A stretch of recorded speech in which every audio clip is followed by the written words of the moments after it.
जय जिनेंद्र प्रकाश जी, बहुत बहुत धन्यवाद। आप जैन टॉक्स की इस मंच के ऊपर जुड़े हो और आज जैन टॉक्स का 60th टॉक है।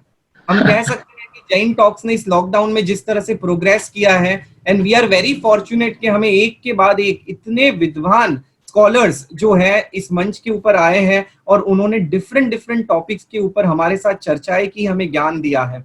अब आज आप जब इंदौर से जुड़े हुए हैं तो आपकी तो लाइफ के बारे में आपकी प्रोफाइल अगर पढ़े तो इतनी इंटरेस्टिंग है कि एक बंदा जो मैकेनिकल इंजीनियर था, मैं थोड़ा यंगस्टर्स की लैंग्वेज में बात कर रहा हूं, और मैकेनिकल इंजीनियरिंग के बाद जिन्होंने कंप्यूटर साइंस के अंदर मास्टर्स किया, यानी कि एमएस किया अमेरिका की नॉर्थ कैरोलिना यूनिवर्सिटी से, और मास्टर करने के बाद दुनिया की जो सबसे बड़ी कंपनी भी कह सकते हैं हम, या बिल गेट्स माइक्रोसॉफ्ट के अंदर जिन्होंने 5 साल वर्क किया, और इतना एक्सपोजर मिलने के बावजूद भी इनके लाइफ में एक सडन ट्रांजिशन देखने मिला, एक ट्रांसफॉर्मेशन देखने मिला।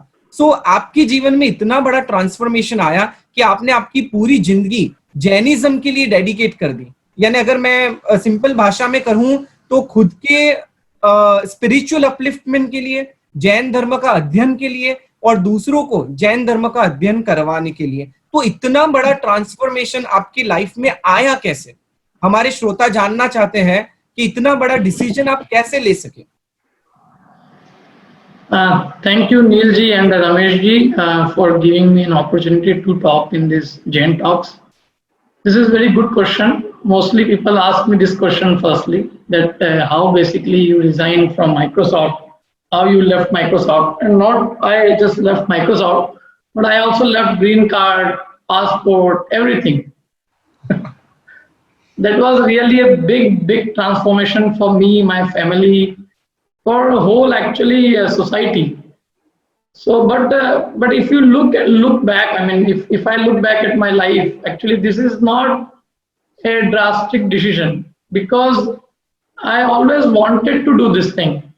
When I got passed from mechanical engineering, there were not many jobs in India, so I still went for many interviews. And in one interview they asked me like, how many hours you can work for, can you work in night also?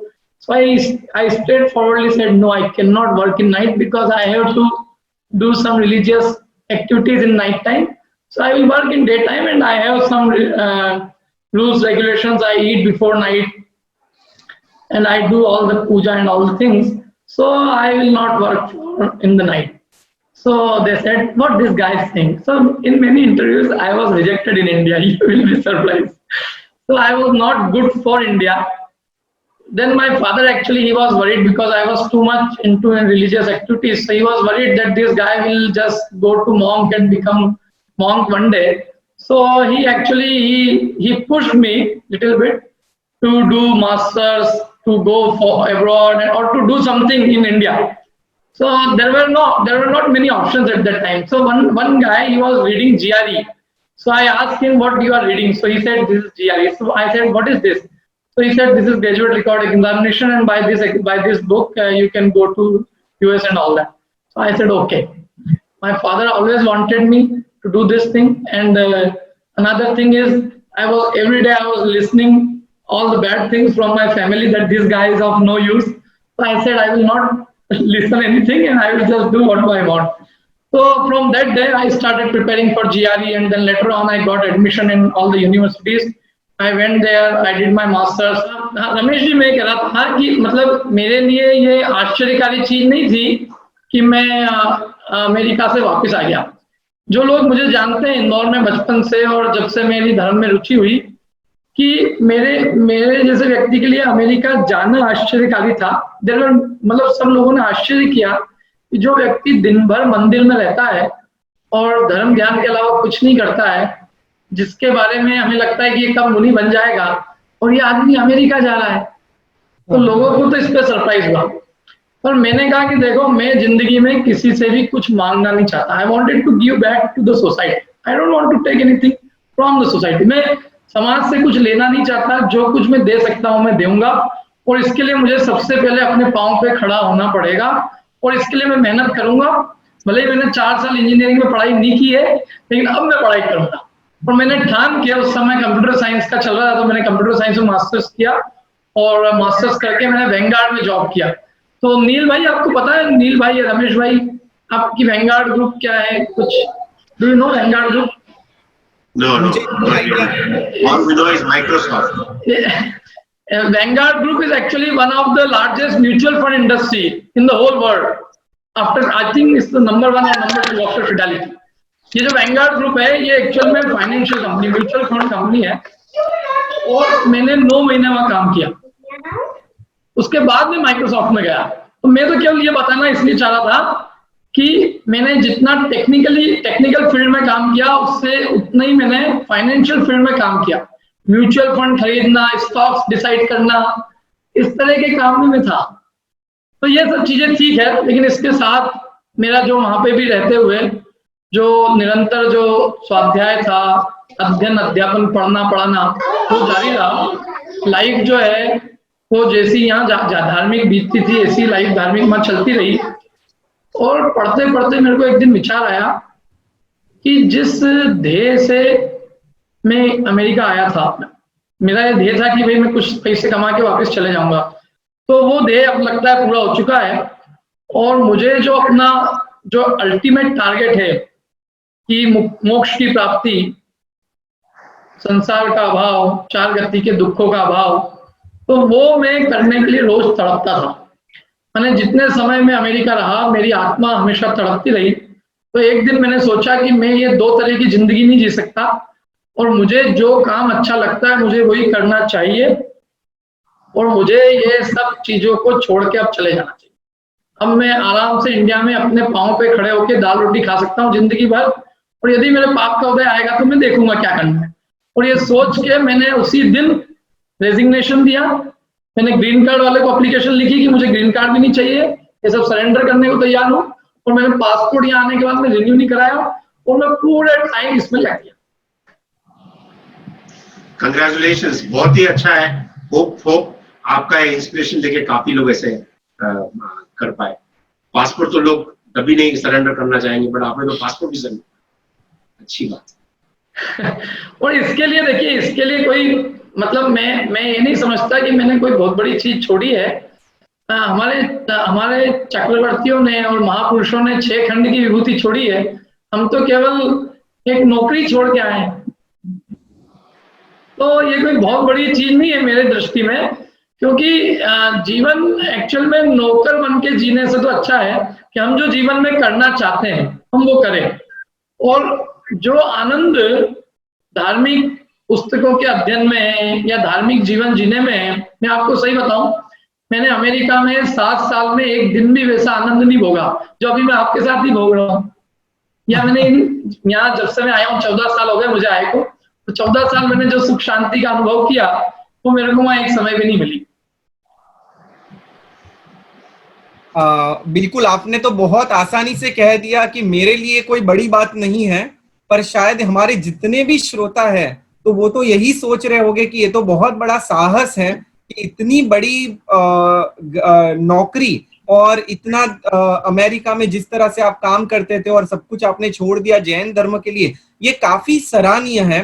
पर मुझे ये जानना है कि आपको जैन धर्म के अंदर इतनी रुचि हुई या जैन धर्म से इतना लगाव हुआ कि आप जिसके कारण जैन धर्म विदेशों में रह के भी आप बिल्कुल जैसे इंडिया में पालन करते थे वैसे पालन कर रहे थे, तो इसके पीछे मेन कारण क्या था? क्या कोई गुरु का हाथ था इस चीज में, या परिवार के संस्कार थे, कि क्या कारण था? देखिए, परिवार के संस्कार से बहुत ज्यादा फर्क नहीं पड़ा। यद्यपि मेरे परिवार में सब जैसे ट्रेडिशनल हर जगह परिवार में धर्मात्मा रहते हैं, ऐसे ही हमारे भी घर में सब ट्रेडिशनल फैमिली पूरी धार्मिक थी। और वो कई बार मुझे कहती थी कि मंदिर में पूजा करो, प्रवचन सुनना चाहिए। लेकिन आपको आश्चर्य होगा कि मैं मेरी मदर को केवल मंदिर तक छोड़ के आता था और उनको प्रवचन सुनने के लिए छोड़ आता था और मैं आ जाता था। मेरे को ये लगता था कि मेरी मदर जो है अपना टाइम वेस्ट कर रही है लाइफ का, और इससे अच्छा तो कहीं भी मेरे साथ चलती तो थोड़ा मैं इनको जीवन का एंजॉयमेंट बता दूंगी क्या है। तो ये सब चीजें मेरी भी ऐसी थी, सारे शौक जो जनरली यंग लोग होते हैं।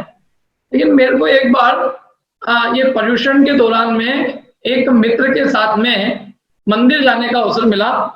तो वो हमारा मित्र जो है कहता था भाई मेरे साथ चलो, अपन को पूजा करना है। तो मैंने कहा यार हम साल भर कुछ करते नहीं है, क्यों ना एक बार हम जो है कुछ तो करें, अभी पर्यूषण के दिन है तो पर्यूषण में तो कुछ ना कुछ धर्म सभी करते हैं, तो मैं उसके साथ हो लिया। और वहाँ कलश शादी हो रहे थे, एक्टिविटीज हो रही थी, तो उसमें मैंने पार्टिसिपेट किया। उसके बाद वो मंदिर में कुछ प्रवचन चल रहा था, कोई लेक्चर चल रहा था, तो उसकी कुछ बातें मेरे कान में पड़ी, तो मुझे ऐसा लगा, मैंने कहा ये चीज अपनी लाइफ में मिसिंग है। हम सब कर रहे हैं लेकिन हम ये जान ही नहीं रहे, इसको जानने में क्या दिक्कत है। और ऐसा सोच के मैं वहां सुनने बैठा, और मेरे को इतना आनंद आया 1 घंटे सुन के कि मैं समझ लीजिए उस 1 घंटे ने मेरी जिंदगी बदल दी। मतलब उस 1 घंटे मैंने सुना, हमारे इंदौर में बहुत अच्छा माहौल है, अनेक विद्वान लोग हैं यहाँ पे, और उन विद्वानों के प्रवचन सुन के मेरे को उस दिन रुचि उत्पन्न हुई। फिर मैंने खुद ने अपनी पढ़ाई चालू की। यद्यपि मेरे को अधिक लोगों का समागम नहीं मिला, क्योंकि मेरी जो कॉलेज थी वो रीवा में थी, और रीवा एक्चुअल में बहुत ही रिमोट एरिया में स्थित है, और वहां से मैंने इंजीनियरिंग की, तो मुझे कोई का समागम नहीं मिला। लेकिन ये मेरे लिए वरदान सिद्ध हुआ, क्योंकि जब कोई भी नहीं था तो मैं जब मतलब मैं आउट ऑफ सिटी था, तो मेरे को थोड़ी होम सिकनेस हुई शुरू में। काफी दुखदाई समय था वो, रीवा के अंदर बहुत, मतलब it is way backward city. तो मुझे बहुत लगा कि क्या मैं कहाँ आ गया हूँ। लेकिन मैंने उसी समय अपने उपयोग को थोड़ा धार्मिक ग्रंथों के पढ़ने में जब लगाया, तो मुझे इतना आनंद आया, इतना आनंद आया कि मैं होम सिकनेस तो दूर की बात है, मैंने ये सोचा कि अब मुझे कभी होम जाना ही नहीं। यहाँ जितनी अच्छी पढ़ाई हो रही है उतनी पढ़ाई मेरी घर पे भी नहीं हो पाएगी, इसलिए मैंने होम जाने को तिलांजलि दे दी। और 4 साल मैंने वहां अच्छे से पढ़ाई की, और खुद से मैंने पढ़ाई की। मुझे एक्चुअल में बहुत कम लोगों का समागम प्राप्त हुआ, क्योंकि इंजीनियरिंग में मेरी बाहर हुई, यूएस में भी मैं बाहर ही रहा, और मतलब अधिकांश टाइम मेरा अकेले बीतना हुआ। और उस अकेले में मैंने अपने जिनवाणी को मित्र बनाया, और जो जो मैं जिनवाणी पढ़ता गया, त्यों त्यों मेरा ऐसा इंटरेस्ट डेवलप होता गया कि मुझे ऐसा लगता है कि इसके सामने दुनिया में और कुछ है ही नहीं। वास्तव में जो जैन दर्शन ने एक एक बात लिखी है वो अमृत के समान है, और जो उसका पान करेगा वो स्वयं आनंद को प्राप्त करेगा। मतलब इससे बढ़ के हमारा और कोई भाग्य नहीं है कि हमें ये चीज भगवान की वाणी आज पढ़ने को मिल रही। तो इसलिए रुचि जो है मेरी किसी के सुनने से लगी थी, और वो रुचि निरंतर शास्त्र अभ्यास के द्वारा। और सबसे बड़ी बात कि मैंने जैसे पढ़ाया, तो मुझे पढ़ाने का मतलब, मुझे रीवा के अंदर कोई पढ़ने वाला नहीं था वहां, तो मुझे पढ़ाने के लिए कहा गया कि आप थोड़ा पढ़ते हो तो आप पढ़ाओ।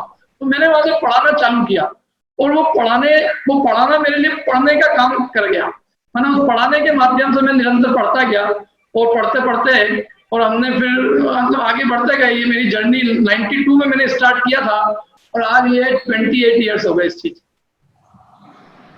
बिल्कुल बिल्कुल, ये तो एक्चुअली बहुत बड़ा साहस है। और साथ ही साथ आपने कहा हमें तो इतना ज्यादा एक्सपोजर मिलता है फिर भी हमको इतना परिवर्तन नहीं दिखता, और आपको जीवन में बहुत कम एक्सपोजर रहा आपके एजुकेशन और दूसरे वर्क के कारण, फिर भी आपके अंदर इतना बड़ा परिवर्तन आ गया एक प्रवचन के माध्यम से। तो हम डेफिनेटली कह सकते हैं ये पूर्व भव की आराधना ही होगी, या पूर्व भव के संस्कार ही हो गए कि जो ये जागृत हो गए और आप इस मुकाम पे आज पहुंच गए।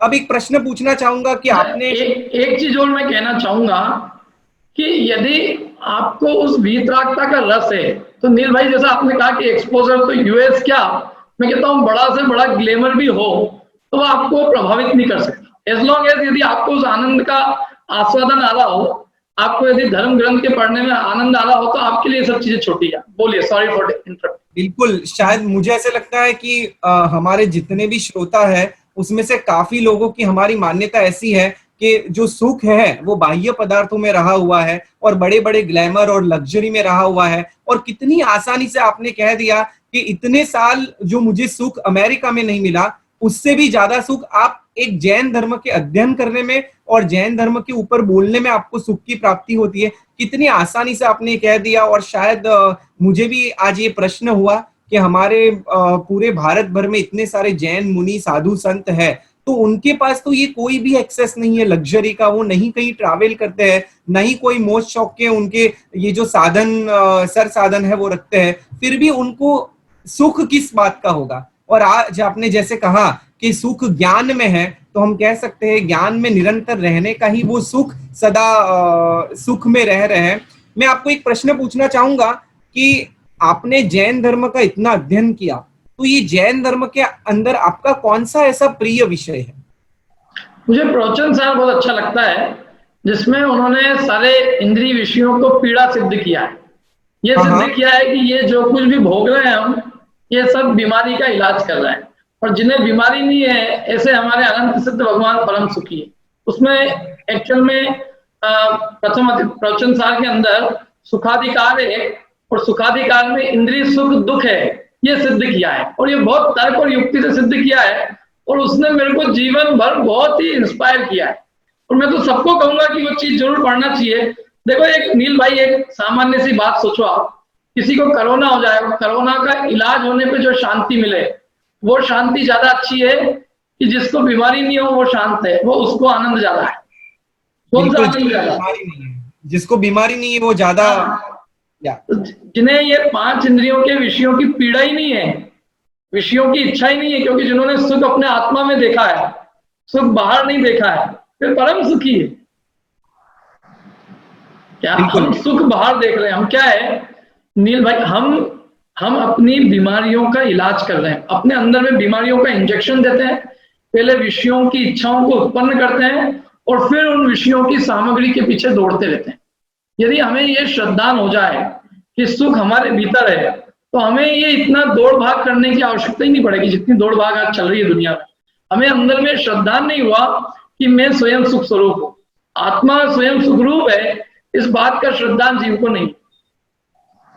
Prakash ji, I have a question. If you can put some light on the 2 books which you have written and what inspired to write those books.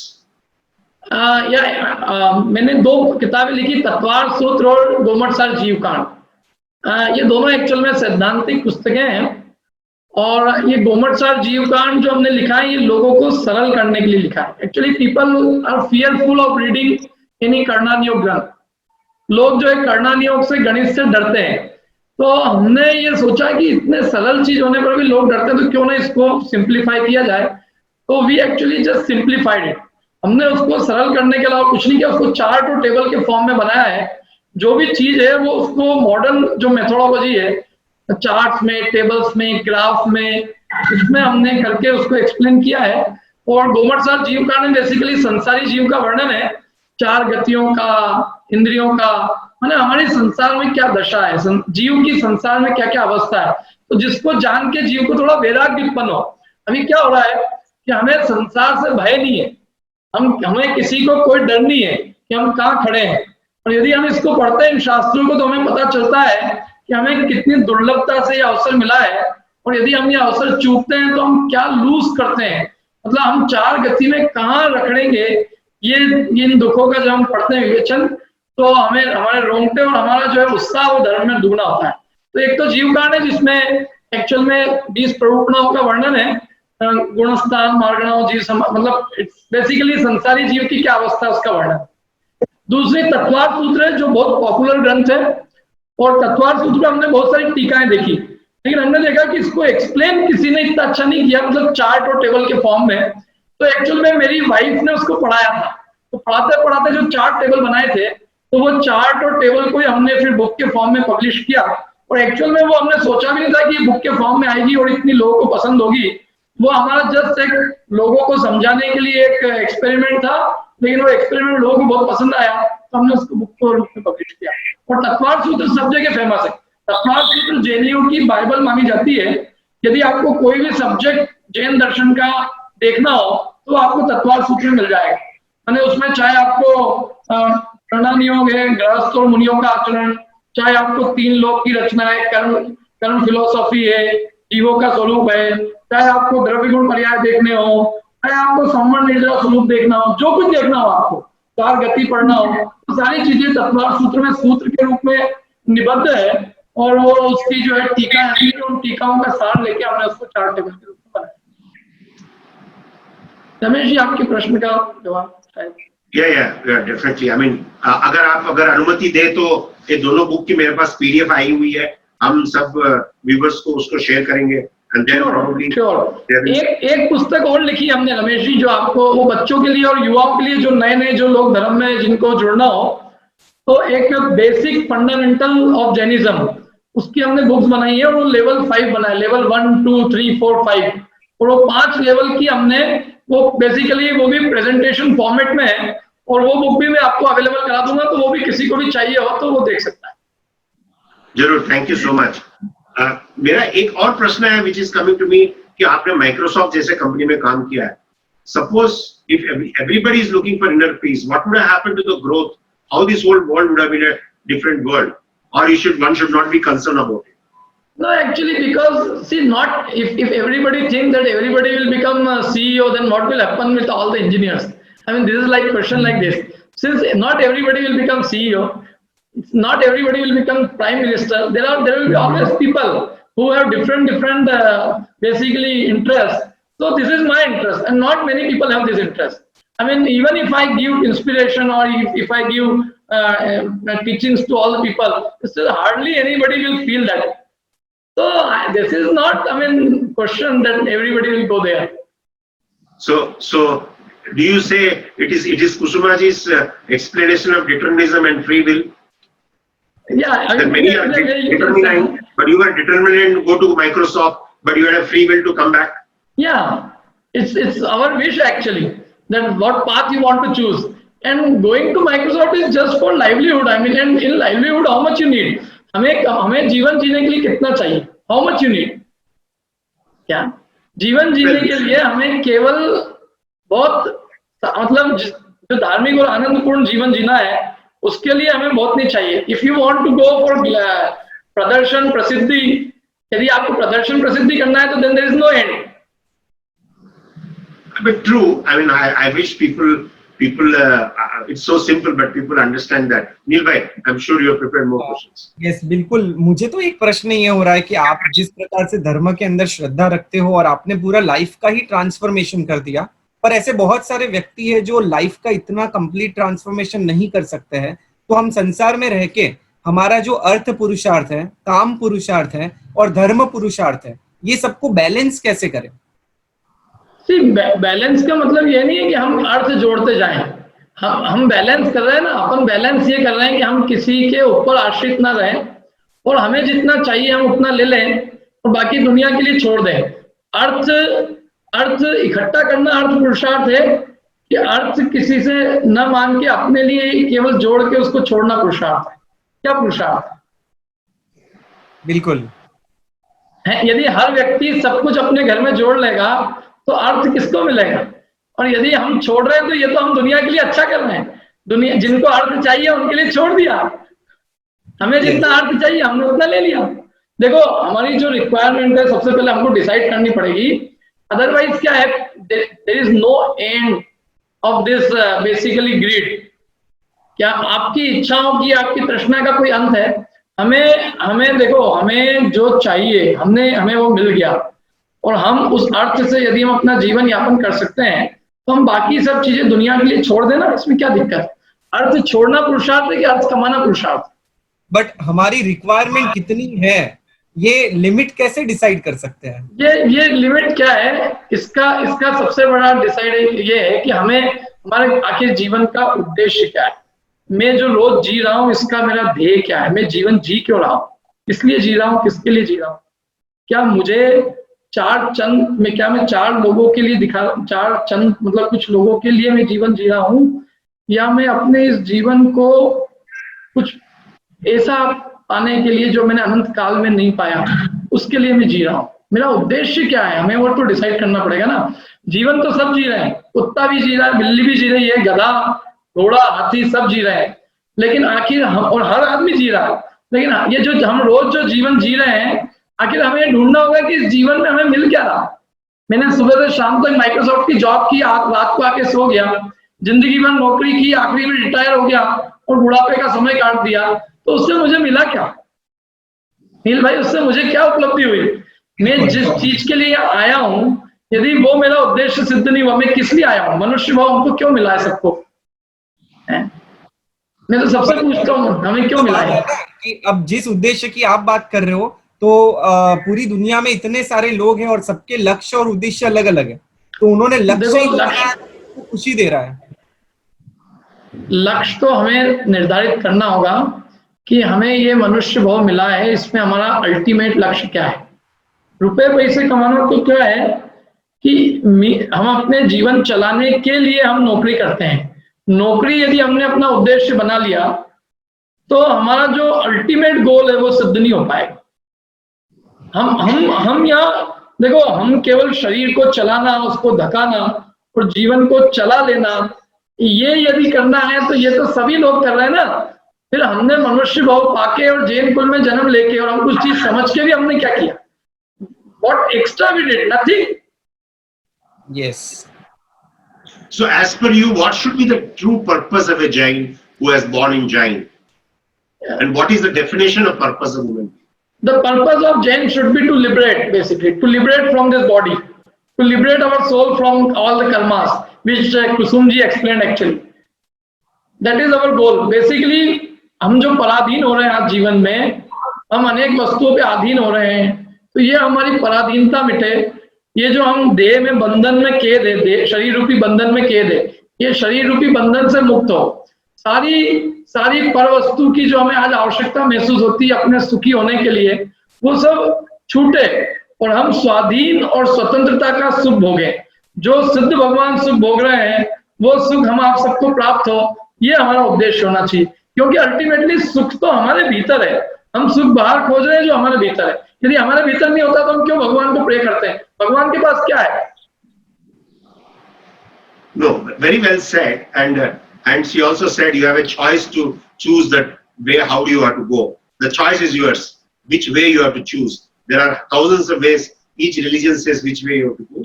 The choices are yours how to reach to that final goal of relieving from your karma. Amazing, Prakash ji. Neel bhai.